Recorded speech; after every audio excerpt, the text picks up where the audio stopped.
कांग्रेस के लिए बीजेपी तैयार, इंडी गठबंधन में तकरार। 3 राज्यों में कांग्रेस की करारी हार के बाद अब समीकरण बदल गए हैं। समाजवादी पार्टी का आरोप है कि कांग्रेस के गलत फैसले से चुनाव हारे। एसपी की दलील है कि इस हार और आपसी खींचतान से गठबंधन एकता खराब संदेश गया है। समाजवादी पार्टी अब कांग्रेस को 2 सीट ही यूपी में देने के मूड में है। इस पर कांग्रेस ने पलटवार किया। कांग्रेस का कहना है कि सीटों का बंटवारा कोऑर्डिनेशन कमेटी तय करेगी। बीजेपी का दावा है कि यूपी में मिशन 80 के लिए पूरी तैयारी है उसकी। यूपी में लोकसभा की 80 सीट पर कमल खिलेगा। इसी पर शुरू करेंगे डिबेट, लेकिन पहले ये रिपोर्ट।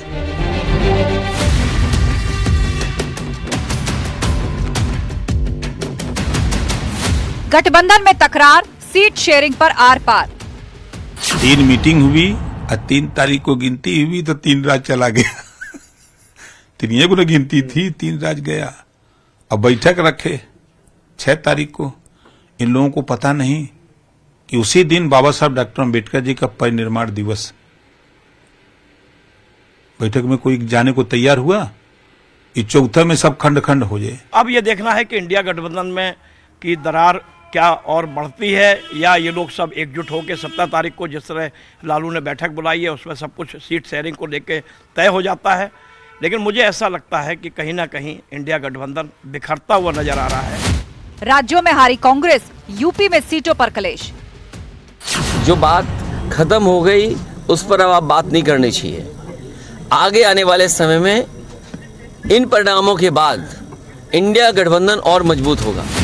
एसपी का 2 सीट का फरमान, कांग्रेस हुई हैरान।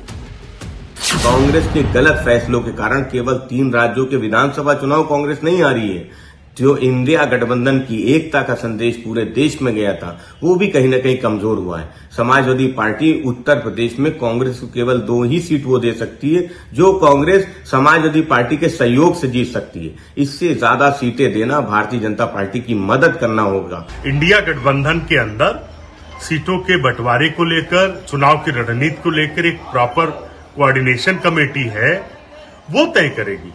किसी सपा के नेता के बोल देने से नहीं तय हो जाएगा। कौन लड़ेगा, कहां पर लड़ेगा, कैसे लड़ेगा, ये सारी बातें तय हो रही हैं। बीजेपी की मिशन 80 की तैयारी, विपक्ष पर भारी। गोला में भी जीते, हम रामपुर में जीते, हम रामपुर विधानसभा भी जीते हैं, हम स्वाद टांडा का चुनाव भी जीते हैं, हम मिर्जापुर की विधानसभा का उपचुनाव भी जीते हैं। तो निश्चित रूप से जहां जीते हैं, जहां परिणाम हमारे अनुकूल रहे हैं और जहां परिणाम अनुकूल नहीं भी रहे, हमने अपने कार्यकर्ताओं से बातचीत करके उन सारे कारणों की जानकारी इकट्ठी करके और पूरी तैयारी के साथ हम जनता के बीच। मोदी की गारंटी वर्सेस गठबंधन की उल्टी गिनती। कि आज की इस हैट्रिक ने 24 की हैट्रिक की गारंटी दे दी है। जनादेश ने ये भी साबित किया है कि भ्रष्टाचार, तुष्टीकरण और परिवारवाद को लेकर देश के भीतर, देश के हर नागरिक के दिल में 0 टॉलरेंस बन रही है।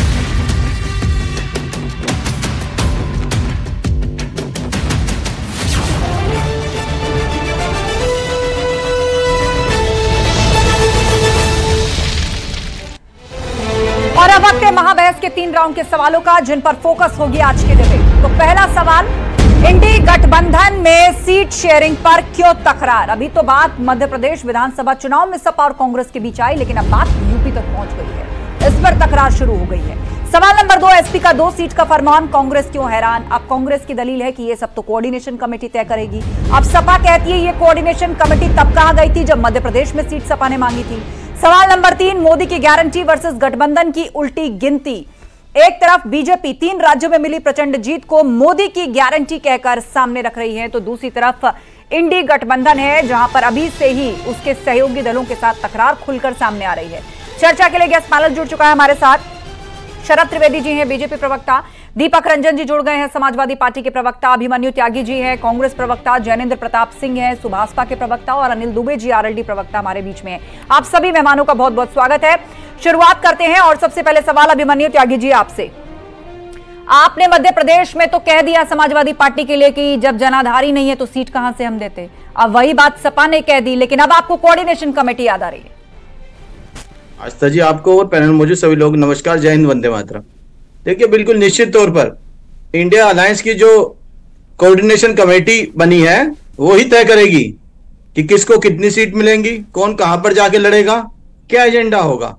और जहां तक हम मानते हैं, समाजवादी पार्टी के हमारे साथी बैठे हुए हैं यहाँ पर, और अगर इनको खुद इनके पार्टी चीफ अखिलेश यादव जी ने कुछ कहा है तो ये बताएं अपनी तरफ से। ठीक है, दीपक रंजन जी के पास में पहले आपकी यही बात ले चलती हूं। अलायंस में जो सीट शेयरिंग है वो सारे बड़े नेता के बीच में जो कोऑर्डिनेशन बैठेगा उसमें सीट शेयरिंग की। चलिए, अब आप कोऑर्डिनेशन कमेटी का हवाला दे रहे हैं दीपक रंजन जी, अब आप मध्य प्रदेश को लेकर कोई सवाल करेंगे कांग्रेस से? दीपक जी।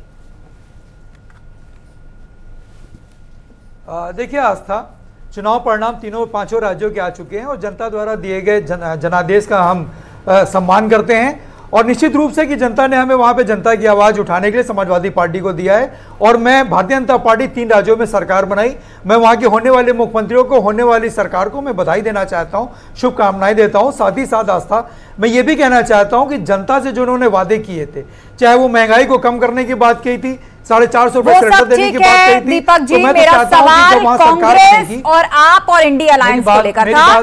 कांग्रेस ने कहा कोऑर्डिनेशन कमेटी यूपी में सीटें तय करेगी। आप भूल गए कि कांग्रेस ने आपके साथ मध्य प्रदेश में क्या किया? तो हम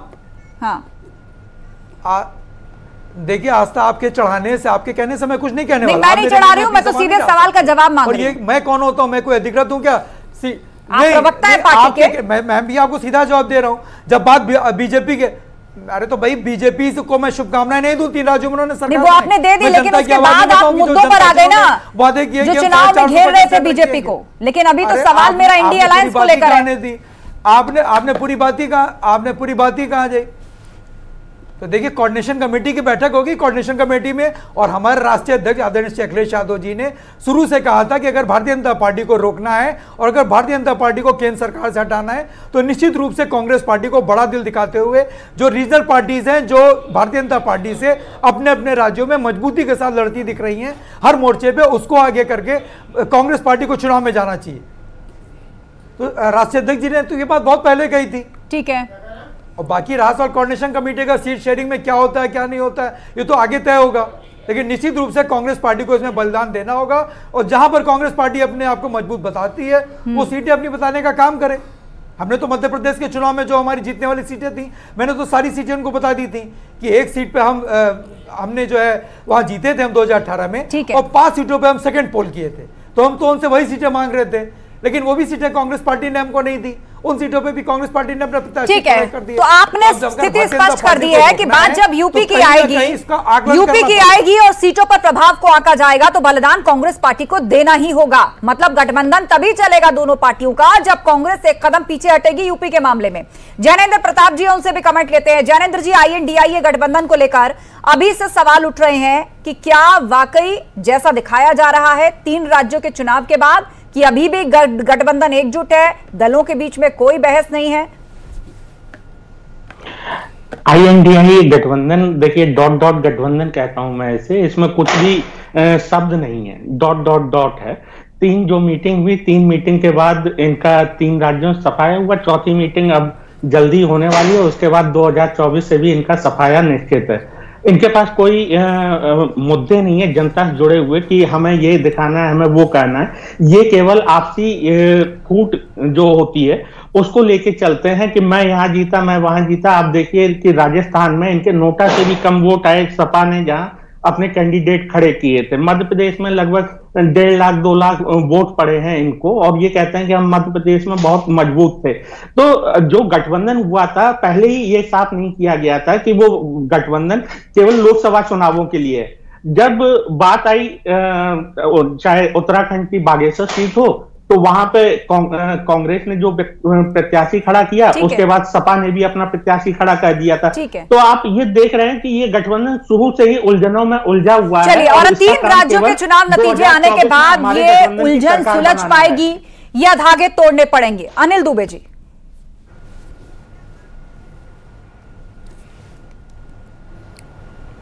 जी आस्था जी, आपका कमेंट, इंडी गठबंधन सलामत है, सब ठीक चल रहा है, ऑल इज वेल? नहीं, बिल्कुल ऑल इज वेल है। इंडिया गठबंधन, इस जो 3 राज्यों के परिणाम आए हैं, इन परिणामों से इंडिया गठबंधन को सबक मिला है। और जो कमी हमें 2024 में अगर ये कमी रह जाती तो हमारे लिए दिक्कत होती। अब हम इन कमियों से सीखेंगे, इन कमियों से हम सुधार करेंगे। अब मुझे ये बताइए, 2024 के लिए यही इंडी गठबंधन अगर उत्तर प्रदेश में, अनिल दुबे जी, 2024 के लिए अगर यही इंडी गठबंधन अगर उत्तर प्रदेश में लागू करना हुआ तो कौन किसके लिए कितनी सीटें छोड़ेगा? समाजवादी पार्टी ने तो साफ कर दिया है बलिदान कांग्रेस को देना होगा। अब आप बताइए। नहीं, देखिए ये इंडिया गठबंधन में इस बात पर पहले भी जो कोऑर्डिनेशन कमेटी है उसमें बात हो चुकी है कि जो जहां जीतने की स्थिति में होगा वो वहां लड़ने का काम करेगा। केवल सीटें लेकर के संख्या बढ़ाने की जरूरत नहीं है, चाहे वो जो भी दल हो, जो जहां प्रभावशाली है वो वहां पर लड़ने का काम करे। इंडिया गठबंधन में शामिल सभी दलों के नेता ये चाहते हैं कि भारतीय जनता पार्टी को सीधा मुकाबला दिया जाए, भारतीय जनता पार्टी को परास्त किया जाए। तो जहां पर जो दल प्रभावशाली है वो वहां लड़ने का यानी कुल मिलाकर आपका इशारा भी कांग्रेस की तरफ है। उत्तर प्रदेश में बात करें तो बात चाहे समाजवादी पार्टी की हो, अपने क्षेत्र में आरएलडी की हो और फिर कांग्रेस की हो, जिसका जिस क्षेत्र में प्रभाव उसको उतनी ज्यादा सीटें मिलेंगी। इस लिहाज से तो कांग्रेस तीसरे पायदान पर है। ठीक है, शरद त्रिवेदी जी, शरद त्रिवेदी जी, क्योंकि उद्देश्य इस समय संख्या बढ़ाने का नहीं है। मतलब ये सलाह है आपकी कांग्रेस को। ठीक है, शरद त्रिवेदी जी। आस्था जी, हमारे यहाँ एक कहावत है कि पूत के पांव पालने में देखे जाते हैं, लड़का बड़ा होके क्या करेगा वो पता चल जाता है वो पालने में क्या कर रहा है। इनके देखिए नाम पे जो है कोई एग्रीमेंट नहीं हुआ। जो ईमानदार नेता हैं और जो युवा नेता हैं और ममता दीदी, इनके बीच में अभी तय नहीं है कि नाम किसने दिया। नीतीश बाबू कहते हैं कि नाम भी बिल्कुल ठीक नहीं है। और उत्तर प्रदेश में आप देखें कि जब ये जो गठबंधन की बात हो रही है, ये गठबंधन तो उत्तर प्रदेश में पहले हो चुका है। जो चाचा भतीजे साथ थे क्या नतीजा निकला? बुआ बबुआ साथ हुए तो बुआ साफ हो गई। जब लड़के साथ थे तो कांग्रेस उत्तर प्रदेश से साफ हो गई। और जितनी भी पार्टियां हैं ये सारी की सारी जो गठबंधन में है ये सब की सब कांग्रेस को निपटा के बनी है। आम आदमी पार्टी दिल्ली, पंजाब और गुजरात में कांग्रेस को निपटा के आई। बिहार में जो है नीतीश बाबू और लालू जी कांग्रेस को निपटा के बने। उत्तर प्रदेश में समाजवादी पार्टी कांग्रेस को निपटा के बनी, ममता दीदी कांग्रेस को निपटा के बनी। तो ये तो सब पहले ही कांग्रेस को निपटा के बने, तो इनका कोई भविष्य नहीं है। देखिए अभी अगर ठीक है मान लेते हैं, चलिए एक बार गलती हुई, जो अभी हाल के जो 3 चुनाव हारे हैं उसमें गलती हुई, ठीक है, कोई बात नहीं। लेकिन अब की जब दोबारा जब मीटिंग में बैठक हुई तो उन्होंने एक कहते हैं कि हमें पता नहीं था, दूसरे कहते हैं हमें बुखार आ गया, तीसरे कहते हैं कि हमें सूचना नहीं थी, हम आने के लिए हमारे पास समय नहीं था। तो अभी तो यही तय नहीं है कि कौन किसके साथ है, कौन किसके साथ नहीं है। और टोटल सेकुलर वोट का ये लड़ाई है। अतीक अहमद जी और ओसामा बिन लादेन जी के बीच के वोटों की लड़ाई है। और इसमें मैं अभिमन्यु त्यागी जी को लेकर आना चाहूंगा। अभिमन्यु त्यागी जी, 2024 में कांग्रेस को अपना अस्तित्व भी बचाना होगा और जैसा बीजेपी कह रही है कि जिस भी सहयोगी दल के साथ आप लड़े उसने आपका सफाया कर दिया। देखिए आस्था जी, पहले मैं हमारे भाई हैं शरद जी, इनसे बता देना चाहता हूं, याद भी दिला देना चाहता हूं कि जो तीनों राज्यों में जो हमें हार मिली है, बेशक हार मिली हो, हमारे 40% वोट शेयर रहा है। और चारों राज्यों के चुनाव में हमारी वोट आप लोगों से 10 लाख फालतू रही है, तो हम कहीं भी आप लोगों से कम नहीं है। और अब मैं बात करना चाहता हूं मुद्दे की। इन्होंने जो जो वादे किए थे, हम तो उन मुद्दे पे चुनाव लड़ने जा रहे हैं। इन्होंने जाके राजस्थान में जाके कहा है कि मैं 500 रुपए में सिलेंडर दे दूंगा, वो पूरे देश में क्यों नहीं देंगे? ये हम इस बात पर आंदोलन करेंगे ना, हम तो पब्लिक के लिए लगातार उपलब्ध है। और इंडिया अलायंस से ये लोग घबराए हुए हैं। कांग्रेस, समाजवादी पार्टी, आरएलडी और वो तमाम दल को कितनी सीटें कहां मिलेगी मुद्दा पे, इस पे डिबेट हो रही है। उन 28 दलों पे डिबेट हो रही है, लेकिन ये तो 38 दल हैं, इनके बारे में क्यों चर्चा नहीं हो रही है? ये भी तो चर्चा का विषय है। आज मुद्दा है रोजगार का, महंगाई का, उन मुद्दों पर जनता सवाल पूछती है। ठीक है, वो तमाम मुद्दे आप चुनावी मंचों से उठा रहे हैं, लेकिन आपने ये डिसाइड किया था कि आप समान विचारधारा वाले दल एकत्रित होकर उठाएंगे, तभी तो एनडीए को टक्कर देंगे। और आपने खुद गिनवा भी दिया कितने घटक दल हैं। लेकिन अब मुझे बताइए, अभी से ही राज्य स्तर पर ये बिखराव शुरू हो गया है, आप एकजुटता का संदेश कैसे देंगे? जनता ये नहीं सोचेगी क्या कि मैं वोट दे रहा हूं कि बर्बाद कर रहा हूं, या मैं इसको वोट दूंगा तो वो किसके खाते में जाएगा? देखिए आस्था जी, मैं कहना चाहता हूं कि इंडिया अलायंस बना संविधान को बचाने के लिए, देश के संसाधनों को बचाने के लिए जिस तरह एजेंसीज का दुरुपयोग हो रहा है, जनता को परेशान किया जा रहा है, इसलिए अलायंस बनाया गया। महंगाई, बेरोजगारी, जनता से जुड़े मुद्दे, इसलिए अलायंस बनाया गया। और इसमें आप कह रहे हो समान विचारधारा, मैं कहना चाहता हूं कि इसमें अलग अलग वाले विचारधारा वाले लोग हैं। इसमें लेफ्ट वाले भी हैं, राइट वाले भी हैं, जयप्रकाश नारायण जी के शिष्य भी हैं, कांग्रेस जैसी मध्यम मार्ग की वाली जब पार्टी आप भी है। उनके सनातन पर दिए गए बयान का विरोध नहीं करते या कोई कार्रवाई नहीं करते, वो भारी पड़ गया आपके ऊपर। ये भी आपके हार के कारणों में गिना जाएगा। अभिमन्यु त्यागी जी, कारणों में देखिए, सनातन को लेकर जो डीएम के नेताओं की तरफ से अनर्गल बयानबाजी की गई, गाये बगाए स्वामी प्रसाद मौर्य कुछ ना कुछ कहते रहते हैं, ये सारी चीजें भारी पड़ी। चालू करते हैं राहुल गांधी जी, वो नफरत के खिलाफ करते हैं। हम ऐसे किसी भी नफरती भाषा के साथ नहीं खड़े हुए। तो नफरती भाषा वालों के साथ आप बने हुए हैं मोदी विरोध में, ये कहिए ना, मोदी विरोध में देने वालों में सबसे ज्यादा एडीआर का आंकड़ा है भारतीय जनता पार्टी के शरद त्रिवेदी जी जवाब दे रहे हैं। बोलिए शरद जी। आस्था जी, इनका जो मोहब्बत की दुकान है उसके जो थोक विक्रेता हैं रेवंत रेड्डी, जो अभी जिनको इन्होंने मुख्यमंत्री बनाया है, उन्होंने खुद ट्वीट किया है कि हम हिंदू मंदिरों को बेच के मुसलमानों की के सपने हम पूरे करेंगे। ये तो प्रेम की रीति है। और ये जो ईडी का गलत इस्तेमाल बता रहे हैं, मैं आपको बता दूं, स्टालिन के साथ है। डीएमके ने जब 2013 में कांग्रेस से समर्थन वापस लिया था यूपीए से, तो 11 बजे समर्थन वापस लिया और शाम को 4 बजे कस्टम ऑफिसर्स ने स्टालिन जी के बेटे को उठा लिया कि साहब उन्होंने गाड़ी इंपोर्ट करी थी। और जब बवाल मचा तो 5 बजे छोड़ के भागे। 91 चुनी हुई सरकारों को बर्खास्त किया है। ये तो संविधान में आस्था है। तो क्या कर रहे हैं इनको खुद नहीं पता है। ये सबके सब खोज रहे हैं, एक जो दोनों को चलना नहीं आता, दोनों एक दूसरे को रास्ता दिखा रहे हैं। इनका कोई भविष्य नहीं है। और all is in the well, ये ऑल इज वेल नहीं है, all is in the well already. मैं मेरे बड़े भाई शरद जी को याद दिला देना चाहता हूं, जब कांग्रेस पार्टी की सरकार थी तो ईडी पे कुल जांचें 200-400 थी, आज 20,000 से ऊपर है। क्या आउटपुट है? 0.5 का केस आज भी लंबे चल रहे हैं। 10 वर्ष हो गए सत्ता में। आप कहीं भी ईडी सीबीआई पहुंचा देते हैं, नतीजे क्या मिल रहे हैं?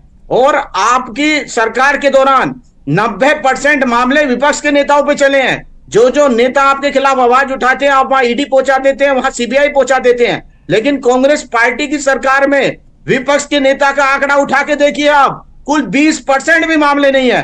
कांग्रेस ने तो अपनी सरकार में भी कार्रवाई उन मंत्रियों तक पे कर दी, उनको जेल पहुंचाने तक का काम किया जिनमें भ्रष्टाचार का आरोप है। और आपकी सरकार के दौरान वो बाइज्जत बाहर भी आए हैं। आप लोग आरोप भ्रष्टाचार का लगाते थे, कहते थे काला धन लेकर आएंगे। कहां है काला धन? आपने नोटबंदी को लेकर बड़े बड़े वादे किए, क्या हुआ उन बड़े बड़े वादों का? लॉकडाउन के दौरान लोगों ने देखा किस तरह से लोग हाथ में पैसे लिए हुए थे, ऑक्सीजन की कमी थी, लोगों की मौतें हो रही थी। अभिमन्यु जी, इन सारे मुद्दों पर तो आपने चुनाव लड़ लिया। 20 करोड़ रोजगार, ये सारे मुद्दे जो अभी आप इस मंच से बोल रहे हैं, इन सारे मुद्दों पर आपने चुनाव लड़ लिया। लेकिन आप मेरे एक सवाल का जवाब नहीं दे रहे कि उत्तर प्रदेश में क्या कांग्रेस इस बलिदान के लिए तैयार है? सपा तो कह रही सीट पर प्रभाव नहीं है, नहीं मिलेंगी आपको सीटें। आरएलडी कहेगी वेस्ट में हमारा प्रभाव है, नहीं मिलेंगी सीटें। हमारे भाई हैं, हम मिलकर तय करेंगे। भाई सिर्फ बातों में है। मध्य प्रदेश में क्या हो गया था? आप तो भाई को पहचान भी नहीं रहे थे। आप तो उत्तर प्रदेश के पूर्व मुख्यमंत्री को पहचान नहीं रहे थे, आपके नेता। पर मैं कहना चाहता हूं, पीछे की बातें नहीं, मैं आगे की बात करना चाहता हूं। सब जुड़ा हुआ है आपस में। अभिमन्यु जी, मिले हुए हैं हमारे, जिसे आप कह रहे हैं ना छोड़ो कल की बातें, वो लिए बैठे होंगे दीपक रंजन जी। हम तो कहीं छीटाकांशी कर ही नहीं रहे, ना हम करेंगे आपके कहने से। जो आपकी डिबेट, मैं थोड़ी कह रही हूँ छीटाकशी करिए आप, मैं तो कह रही हूँ जो पूर्व में करा है उसका जवाब दीजिए ना आप। सपा भूल जाएगी क्या ये? देखिए, वो राज्य के लिए गठबंधन नहीं था। कर्नाटक में इंडिया अलायंस की मीटिंग हुई, मुंबई में मीटिंग हुई, क्या कहा? आप चुनाव हार गए, आपने उस पार्टी को सीट नहीं दी। आज वो पार्टी वही दलील दे रही है जो मध्य प्रदेश में आपने दी थी। इसका क्या जवाब है, कैसे समझाइएगा? हम कहना चाहते हैं ये सब तय करने वाले कोऑर्डिनेशन कमेटी है। ठीक है दीपक रंजन जी, कोऑर्डिनेशन कमेटी है। आप सुझाव रखेंगे तो कांग्रेस नहीं मानेगी। आप कहेंगे 2 सीटों पे लड़ लो, 4 सीटों पे लड़ लो, कांग्रेस नहीं मानेगी। कोऑर्डिनेशन कमेटी, अब आप मुझे बताइए मध्य प्रदेश में कोऑर्डिनेशन कमेटी में गई थी क्या ये बात जब सपा ने सीटें मांगी थी? देखिए आस्था, मैंने पहले भी कहा चुनाव के परिणाम आ चुके हैं और समाजवादी पार्टी हर हार से कुछ ना कुछ सबक लेती है। और देखिए रहा सवाल अभी हमारे बड़े भाई शरद त्रिवेदी जी, इंडिया मोर्चा को लेकर के इतना ज्यादा ये परेशान और हैरान है, इतने ज्यादा हैरान परेशान अगर हिंदुस्तान की जनता, उत्तर प्रदेश की जनता, अभी तक इन्होंने एक बार भी नहीं कहा कि जो ना तीनों राज्यों में जहां पे इनकी सरकार बनने जा रही है वहां पे जो उन्होंने जनता से वादे किए तो उन वादों को पूरा करेंगे या नहीं करेंगे। अगर राजस्थान में उन्होंने 450 रुपए सेंटर देने की बात कही तो उत्तर प्रदेश में उसकी शुरुआत क्यों नहीं कर रहे हैं, अगर उत्तर प्रदेश में इनकी पूर्ण बहुमत की सरकार है। और हमारे भाई जैनेंद्र जी इन नहा की परेशान हो रहे हैं, बेगानी शादी में अब्दुल्ला दीवाना, कौन कहां लड़ेगा कौन कहां नहीं लड़ेगा, कौन बागेश्वर लड़ा किसको कितनी। अरे ये बताओ मंत्रिमंडल के विस्तार की तारीख बताओ आप कि कितनी तारीखें आपको भारतीय जनता पार्टी ने दी। आपकी गाड़ी तो बड़ी तेजी से चलती है दिल्ली से, लेकिन यूपी आते आते आपकी गाड़ी डिरेल हो जाती है। कभी दशहरा, कभी नवरात्रि, कभी दिवाली, अभी उसके बाद 4-6 दिन बाद जो है वो बुरे दिन शुरू हो जाएंगे 15 दिसंबर के बाद। अपनी तारीख बताओ आप। इंडिया मोर्चा की गठबंधन की बात छोड़ दो कि इंडिया मोर्चा में कौन कहां लड़ेगा, कुल मिलाकर तारीख बताओ आप। बोले जाए आपके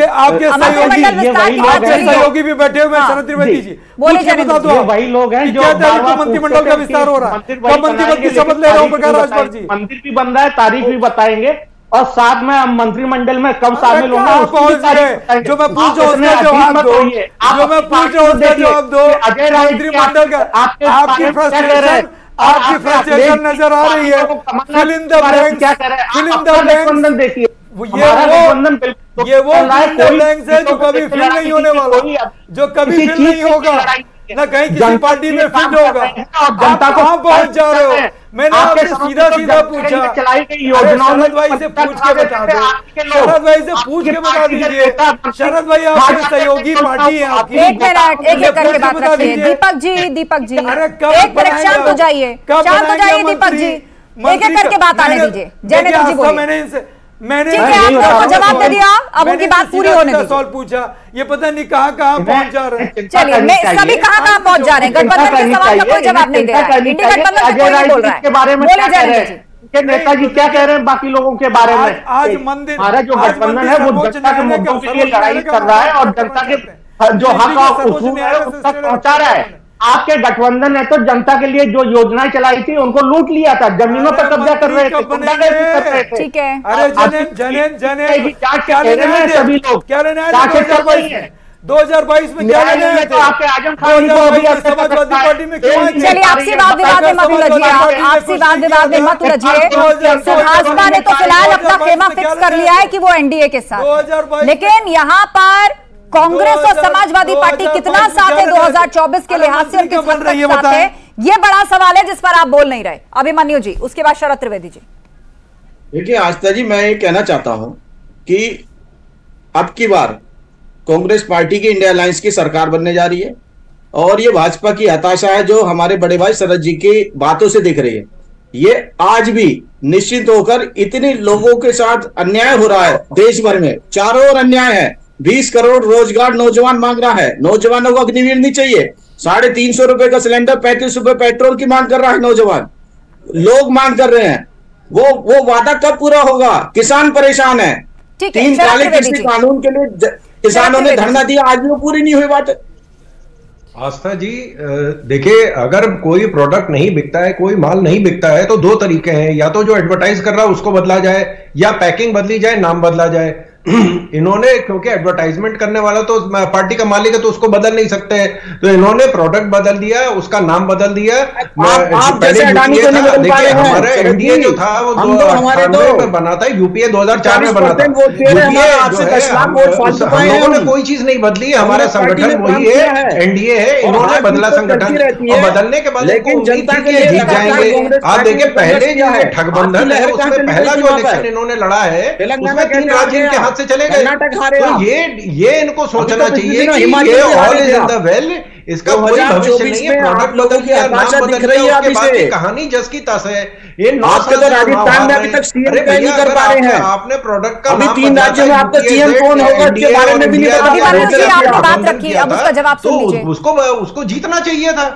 अगर वो नहीं जीत रहा है तो इसका मतलब फिर कुछ ना कुछ गड़बड़ है। आपका सामान ठीक नहीं है, प्रोडक्ट ठीक नहीं है, आपकी मार्केटिंग ठीक नहीं है, आपके नेता जो हैं वो ईमानदार नहीं है।